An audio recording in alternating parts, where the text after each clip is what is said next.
le rapport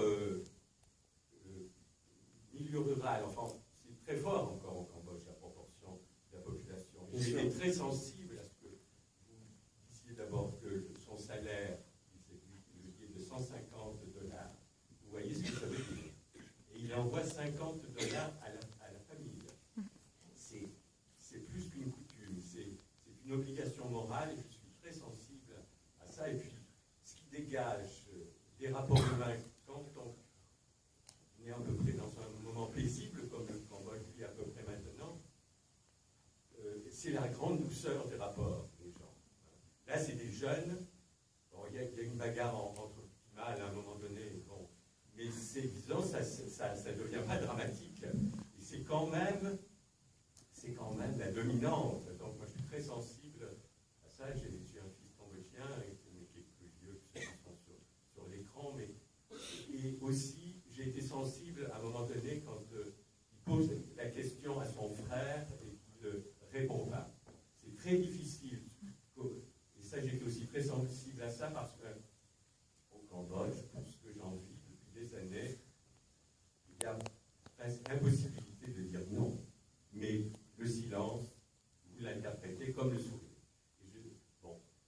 Le travail que vous faites sur les visages est remarquable et ce qui m'est particulièrement sensible, c'est qu'on est dans une atmosphère de silence qui valorise la pulsation interne du personnage. Parce que vous les auriez mis dans le bruit réel, ils ne nous auraient sans doute pas émus comme ils le font à l'écran. Merci pour le commentaire. C'est vrai qu'avec Vincent Pilla, sur le travail sur le son, c'était dit comment on peut faire entendre le silence. Et souvent, après, les gens me posent la question, est-ce que c'est comme ça vraiment au Cambodge et tout? Et puis après, je ne sais plus exactement si c'est fidèle ou si c'est aussi notre sensibilité aux choses. Mais non, évidemment, il y a toujours beaucoup de silence et les silences sont très parlants.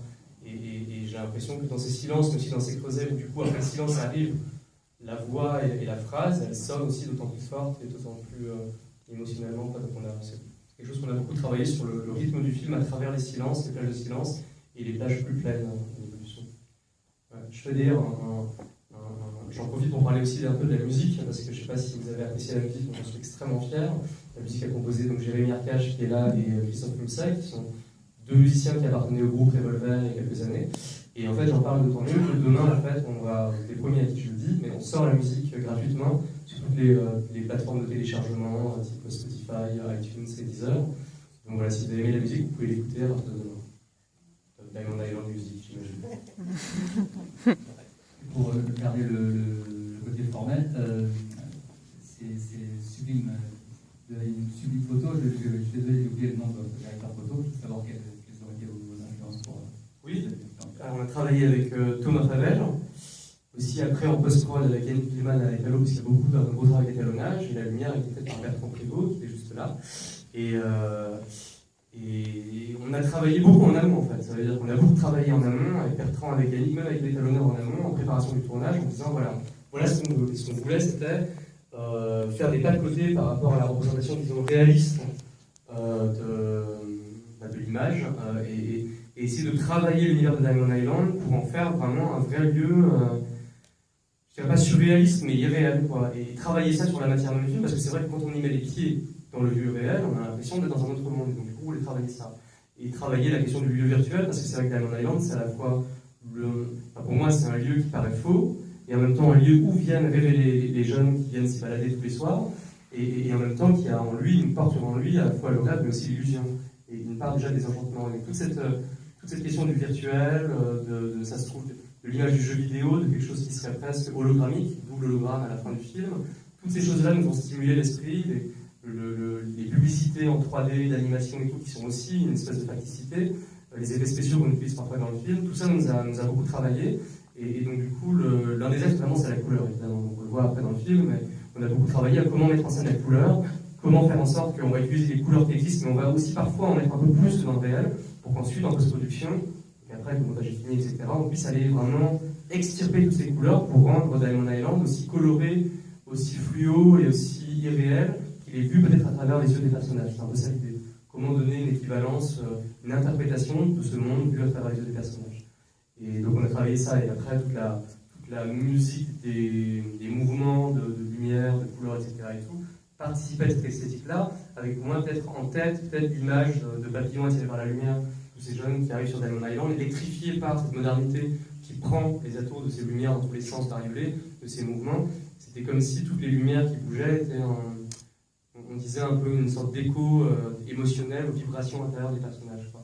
Et c'est vrai que sur le son, on avait la même idée en fait, ça veut dire que comment travailler le son et aussi l'artificialité du son pour créer quelque chose où on a l'impression de rentrer dans un inframonde, quoi, quelque chose avec des voix qu'on a fait en post-production. Je ne sais pas si tu veux dire un petit mot sur la question, mais ouais. Donc Vincent Villa, le sound designer du film. Bonsoir.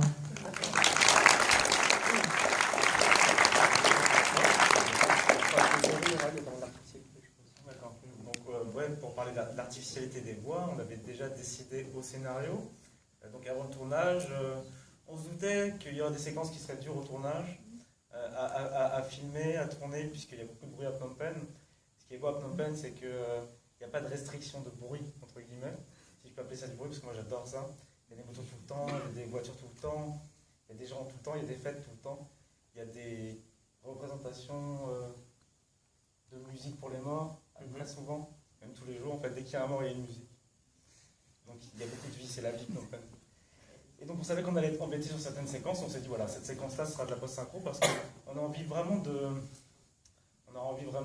travailler les ambiances qui représentent le réel et les voix qui vont nous apporter dans une forme d'irréel, mais le réel qui va appartenir au film. Quelque chose de hyper sensible. Donc c'est le cas dans le baiser, dans la séquence du baiser par exemple, ou dans la séquence... La séquence du baiser, la séquence dans le Nova Club, dans la voie de nuit, et la séquence juste avant la neige, tout ça c'est des voix qu'on a refaites complètement en post-production, mais dont on savait en préparation que ça refait. Et donc c'était un plaisir de voir, on a décidé de faire la post-synchro directement après le tournage, c'est-à-dire de faire ça sur place avec les acteurs, dans le bain, pour ne pas perdre le fil en fait, c'était un plaisir de les voir finalement face à un écran, à une image qui est plus grande qu'eux, peut-être 3 semaines après le tournage, refaire leur dialogue. Et il y avait une vraie envie ils ont poussé les choses, ils avaient vraiment envie pas de faire mieux, c'est pas la question, mais d'être au plus juste, parce qu'ils avaient tout compris directement. Le Cambodge, ils sont vraiment hypersensibles, et on l'a ressenti lors de ces post-synchro, on s'est dit waouh, c'est super.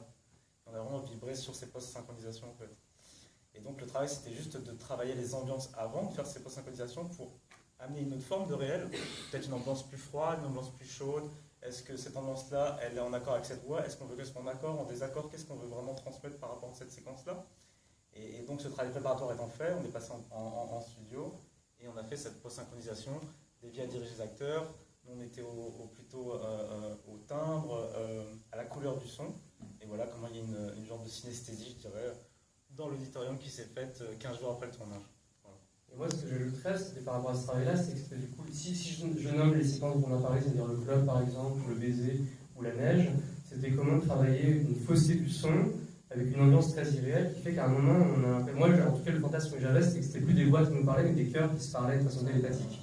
Donc ça voulait dire en fait à travers le faux toucher une émotion d'autant plus vraie, c'est un grand mot, mais peut-être d'autant plus brute, quelque chose comme ça. Et je trouvais ça intéressant de travailler le faux pour toucher quelque chose d'encore plus vrai, qui me semblait une métaphore intéressante de Diamond Island, cet empire du faux, mais qui attire comme ça ces centaines de jeunes tous les soirs. Quoi, donc, et qui est peut-être ceci dit une définition de l'art, de travailler le faux pour toucher le vrai. Quoi, donc voilà, c'était à la fois l'image et du coup au son un peu les idées qu'on avait. Après, il y a eu un vrai travail entre la relation entre les corps, les personnages et les lieux. Et ça se retrouve, on peut retrouver ça dans plusieurs séquences. Je pense à la séquence de la balançoire, par exemple. Où à la balançoire, on n'était pas... En fait, il y avait des balançoires qui grinçaient sur le tournage. Les balançoires grinçaient. Et nous, on adorait le fait que ça grince parce que... comment dire? Ça semblait un symbole particulièrement de la naissance de l'amour. C'est ça, exactement. Pour pas aller plus loin, c'est ça. Et donc, le fait, c'est qu'on s'est dit, voilà, on se retrouve dans le cas de figure où il y a des chants contre chants, ça va couper, malgré que ça a été assez rapide parce que, en vrai, ça, c'est encore autre chose. On s'est dit, il y a des chants contre chants, ce grincement, en fait, il va servir de rythme, donc au niveau du son, il va travailler en hors champ, parce que déjà, on commence par les pieds, la vision de ses pieds avec ses claquettes, donc il va nous mettre dans un rythme déjà.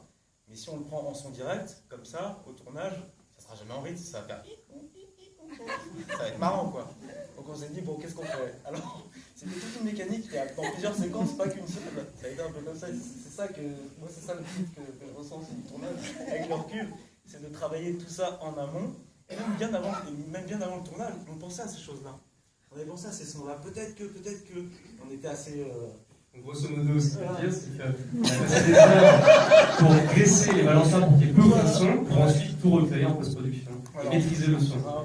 C'est une belle métaphore après le travail qu'on a pu faire sur le son. Donc, utiliser toujours le réel, le faire arriver, mais essayer de le contrôler en temps que peut faire ce peu. Voilà, c'est ça. Merci Vincent, merci beaucoup.